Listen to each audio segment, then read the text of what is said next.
Hello friends, myself Arun Goswami, Assistant Professor, Poddar management training institute Jaipur. देखिए दोस्तों, पिछले video में हमने शैक्षिक अवसरों की समानता के लिए किए गए प्रयासों के बारे में जाना था। आज का अपना विषय है भारतीय संविधान की प्रस्तावना। देखिए दोस्तों, प्रस्तावना संविधान का मूल भाग है। पूरा संविधान प्रस्तावना पर निर्भर है। प्रस्तावना के अंदर संविधान के संपूर्ण उद्देश्य निहित है। इस प्रस्तावना को संविधान सभा की तीसरी बैठक 13 दिसंबर 1946 को पंडित जवाहरलाल नेहरू द्वारा उद्देश्य प्रस्ताव यानी प्रस्तावना को संविधान सभा के समक्ष रखा गया। इसके बाद 22 जनवरी 1947 को संविधान सभा ने प्रस्तावना को स्वीकार किया। प्रस्तावना को संविधान की आत्मा कहा जाता है। जहाँ कहीं भी हमारा संविधान मौन है, वहाँ पर वाद को हल करने के लिए प्रस्तावना का सहारा लिया जाएगा। देखिए दोस्तों, हमारे भारतीय संविधान की प्रस्तावना में कौन-कौन से शब्द हैं, देखते हैं। भारतीय संविधान की प्रस्तावना इस प्रकार है। हम भारत के लोग भारत को एक संपूर्ण प्रभुता संपन्न लोकतांत्रिक गणराज्य बनाने के लिए तथा उसके सभी नागरिकों को सामाजिक, आर्थिक, राजनीतिक न्याय, विचारों की स्वतंत्रता, विश्वास, धर्म और उपासना की स्वतंत्रता, प्रतिष्ठा और अवसर की समानता प्राप्त करने के लिए सभी व्यक्तियों की गरिमा और राष्ट्र की एकता सुनिश्चित करने वाली बंधुता बढ़ाने के लिए दृढ़ संकल्प होंगे। अपनी इस विधानसभा में इस संविधान को अंगीकृत, अधिनियमित और आत्मसमर्पित करते हैं। देखिए दोस्तों, सबसे महत्वपूर्ण शब्द कौन-कौन से हैं प्रस्तावना के अंदर? संपूर्ण प्रभुता संपन्न। प्रभु भारत एक संपूर्ण प्रभुता संपन्न देश है। संपूर्ण प्रभुता संपन्न का मतलब होता है जो देश अपने बारे में सोचने, समझने और अपने उद्देश्यों को पूरा करने में पूर्ण रूप से स्वतंत्र है।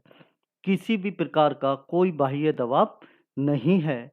अपनी प्रगति, उन्नति, अपनी विदेश नीति के लिए पूर्ण रूप से स्वतंत्र हो, ऐसा व्यक्ति या देश संपूर्ण प्रभुता संपन्न होता है। लोकतांत्रिक लोकतांत्रिक एक शासन पद्धति है जिसमें जनता के द्वारा जनता के लिए शासन होता है। थर्ड, गणराज्य। देखिए दोस्तों, गणराज्य का मतलब होता है कि हमारे यहाँ अध्यक्ष का चुनाव होता है, ना कि वंशानुगत आधार पे है। हमारा भारत का प्रथम नागरिक राष्ट्रपति होता है। राज्य का अध्यक्ष भी राष्ट्रपति होता है। राष्ट्रपति का यहाँ पे चुनाव किया जाता है भारत देश के अंदर। वंशानुगत पद नहीं होता, इसलिए भारत देश को गणराज्य कहा गया है।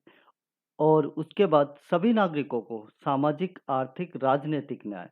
देखिए, न्याय में किसी प्रकार का भेदभाव नहीं किया जाएगा। सभी के लिए न्याय एक समान होगा। न्याय प्रणाली, प्रत्येक कानून प्रधानमंत्री से लेके आम नागरिक तक एक होगा और सभी के लिए सामाजिक, आर्थिक, राजनीतिक न्याय किया जाएगा। नेक्स्ट, विचारों की स्वतंत्रता। सभी व्यक्तियों को अपने विचार प्रकट करने की स्वतंत्रता होगी। उस पर किसी भी प्रकार का राज्य या देश का कोई दबाव नहीं होगा। विश्वास, धर्म, उपासना की स्वतंत्रता। देखिए दोस्तों, व्यक्ति किसी भी धर्म को अपना सकता है, किसी भी धर्म की उपासना कर सकता है, किसी भी धर्म का प्रबंधन कर सकता है। वो पूर्ण रूप से स्वतंत्र होगा। उस पर राज्य का कोई तरह का दबाव नहीं होगा। प्रतिष्ठा और अवसर की समानता। देखिए दोस्तों, अपन ने पिछले वीडियो में अवसरों की समानता के लिए प्रयास, आवश्यकता, बाधाएं सभी के बारे में जाना था। अवसर की समानता, प्रत्येक व्यक्ति को प्रतिष्ठा और शैक्षिक अवसरों की समानता होगी। उनमें किसी प्रकार का जाति, लिंग, धर्म आदि के आधार पर भेदभाव नहीं किया जाएगा। और राष्ट्र की एकता, यानी कि विभिन्नता होते हुए भी भारत एकता में बंधा हुआ है। बंधुता बंधुता भाईचारे की भावना है। सभी देशवासी एक भाईचारे की भावना के अंदर बंधे हुए हैं। इस प्रकार ये महत्वपूर्ण शब्द हमारे संविधान की प्रस्तावना में सम्मिलित किए गए हैं। प्रस्तावना को संविधान की आत्मा कहा गया है। पूरा संविधान प्रस्तावना पर निर्भर है। संविधान की प्रस्तावना का ध्यानपूर्वक अध्ययन करने पर निम्नलिखित बिंदु हमारे सामने आते हैं। देखिए दोस्तों, सबसे पहला न्याय। संविधान में प्रत्येक नागरिक को न्याय दिलवाने की व्यवस्था है। इस न्याय को 3 भागों में बांटा गया है। देखिए दोस्तों, हमारा संविधान का प्रमुख उद्देश्य है कि सभी व्यक्तियों के साथ न्याय किया जाए। न्याय में किसी भी प्रकार का भेदभाव नहीं हो। प्रत्येक व्यक्ति को न्याय के कानून प्रधानमंत्री से लेकर आम नागरिक तक समान हो और कानून की प्रक्रिया भी समान हो। इस न्याय को 3 भागों में बांटा गया है: सामाजिक न्याय, आर्थिक न्याय और राजनीतिक न्याय। देखिए दोस्तों, सामाजिक न्याय होता है समाज से संबंधित न्याय, कि सभी व्यक्तियों को सामाजिक स्तर पर न्याय समान रूप से किया जाए, उसमें किसी भी प्रकार का भेदभाव नहीं किया जाए। सेकंड, आर्थिक न्याय। देखिए दोस्तों, आर्थिक न्याय पैसे से संबंधित न्याय है।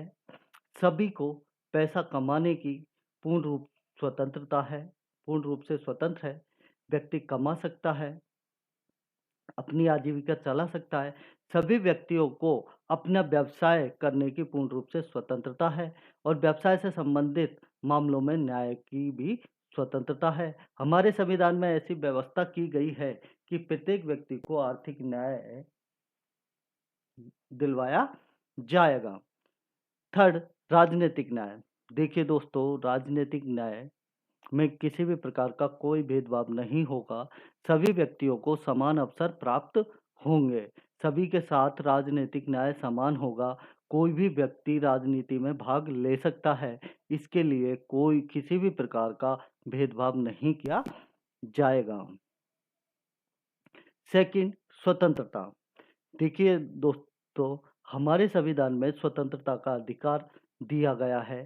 सभी व्यक्तियों को स्वतंत्रताएं दी गई हैं, लेकिन कुछ स्वतंत्रताओं को लेकर कानून बना दिए गए हैं। इसलिए कहा जाता है, स्वतंत्रता के बारे में कहा जाता है कि व्यक्ति को स्वतंत्रताएं एक हाथ से दी गई है और दूसरे हाथ से छीन ली गई हैं, क्योंकि अनुच्छेद 19 में स्वतंत्रताओं का प्रावधान किया गया है, लेकिन अनुच्छेद 19(1) में स्वतंत्रताओं पर कुछ प्रतिबंध लगा दिए गए हैं, जिनसे यह उक्ति सही सिद्ध होती है कि स्वतंत्रता एक हाथ से दी गई है और दूसरे हाथ से छीन ली गई है। स्वतंत्रता के बारे में देखते हैं कि हमें कौन-कौन सी स्वतंत्रताएं हमारे संविधान के द्वारा प्रदान की गई हैं। भारतीय संविधान को सुचारू रूप से चलाने के लिए भारतीय संविधान में निम्नलिखित स्वतंत्रताएं दी गई हैं।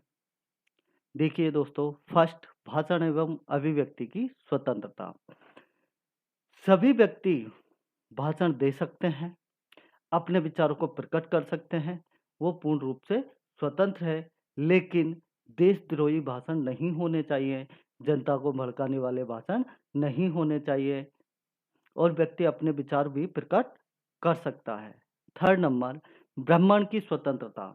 देखिए दोस्तों, भारत में कोई भी व्यक्ति कहीं पे भी घूम सकता है, वो पूर्ण रूप से स्वतंत्र है, लेकिन कानून द्वारा प्रतिबंधित क्षेत्र तथा कर्फ्यू और भारतीय पुलिस सेवा या राज्य पुलिस सेवा द्वारा प्रतिबंधित क्षेत्र में घूमने की स्वतंत्रता नहीं होगी, उस पर प्रतिबंध लगाया गया है। थर्ड, संपत्ति खरीदने और बेचने की स्वतंत्रता। देखिए दोस्तों, संपत्ति का अधिकार मूल अधिकार था, जिसे 42वें संविधान संशोधन द्वारा हटाकर कानूनी अधिकार बना दिया गया है ना, अनुच्छेद 300 क में। संपत्ति खरीदने और बेचने की स्वतंत्रता है। कोई भी व्यक्ति संपत्ति खरीद सकता है और बेच सकता है। वो उसके लिए पूर्ण स्वतंत्र है। निर्णय लेने के लिए पूर्ण स्वतंत्र है। उस पर किसी भी प्रकार का कोई दबाव नहीं होगा। नेक्स्ट, संघ बनाने की स्वतंत्रता। देखिए दोस्तों, संघ सम्मेलन करने की स्वतंत्रता पूर्ण रूप से दी गई है। कोई भी व्यक्ति अपना धार्मिक संघ बना सकता है, उसकी प्रबंधन कर सकता है, पूर्ण रूप से स्वतंत्र है। सभा करने की स्वतंत्रता। देखो दोस्तों, सभा और सम्मेलन करने की दोनों की स्वतंत्रता है। कोई भी व्यक्ति सभा कर सकता है, सम्मेलन आयोजित कर सकता है, उसको भाषण अभिव्यक्ति भी कर सकता है सम्मेलन में। उस पूर्ण रूप से स्वतंत्र होगा, उस पर किसी भी प्रकार का कोई प्रतिबंध नहीं होगा। लेकिन दोस्तों, ये एक गरिमामय होकर ही स्वतंत्रता मिलेगी, बाकी अन्यथा इन पर प्रतिबंध लगाया गया है। यदि आप सभा में भड़काऊ भाषण देंगे, देश विरोधी नारे देंगे, तो उस पर प्रतिबंध लगा दिया जाएगा। थर्ड देखते, प्रतिष्ठा एवं अवसर में समानता। प्रजातंत्र के लिए आवश्यक है। हमारा संविधान सभी नागरिकों को समान समझता है और धर्म, लिंग, जाति, जन्म स्थान के आधार पर कोई भेदभाव नहीं करता। देखिए दोस्तों, प्रतिष्ठा और अवसर की समानता, जैसे अपने पिछले वीडियो में पढ़ा था, शैक्षिक अवसरों की समानता के बारे में जाना था, उसमें अपन विस्तार पूर्वक इसको जान पाए हैं। हमारे संविधान के द्वारा सभी व्यक्तियों को प्रतिष्ठा और अवसर की समानता का अधिकार दिया गया है कि कोई भी व्यक्ति अपनी प्रतिष्ठा में वृद्धि कर सकता है, अवसरों को प्राप्त कर सकता है। सभी व्यक्तियों को अवसर समान रूप से दिए जाएंगे।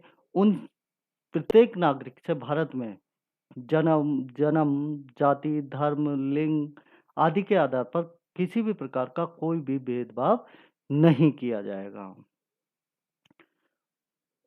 फोर्थ, भ्रातृत्व की भावना।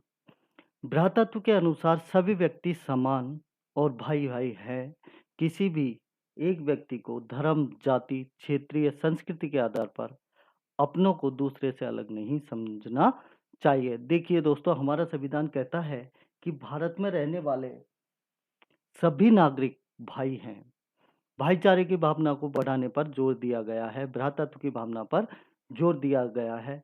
हमारी जो क्षेत्रीय संस्कृति है, वो प्रत्येक समुदाय, प्रत्येक पंथ, प्रत्येक संप्रदाय की अलग-अलग है, लेकिन फिर भी हम भाईचारे की भावना से बंधे हुए हैं। इसलिए कहा जाता है कि भारत में विभिन्नता होते हुए भी निवास एकता निवास करती है। यह अपना संविधान का संपूर्ण प्रस्तावना में निहित है। देखिए दोस्तों, प्रस्तावना संविधान का सबसे मौलिक भाग है। प्रस्तावना में केवल एक बार संशोधन किया गया है, जो 42वें संविधान संशोधन द्वारा 3 शब्द जोड़े गए थे, समाजवाद, पंथनिरपेक्षता और अखंडता। उसके बाद भारतीय संविधान की प्रस्तावना में कोई भी संशोधन नहीं किया गया है। थैंक्स दोस्तों।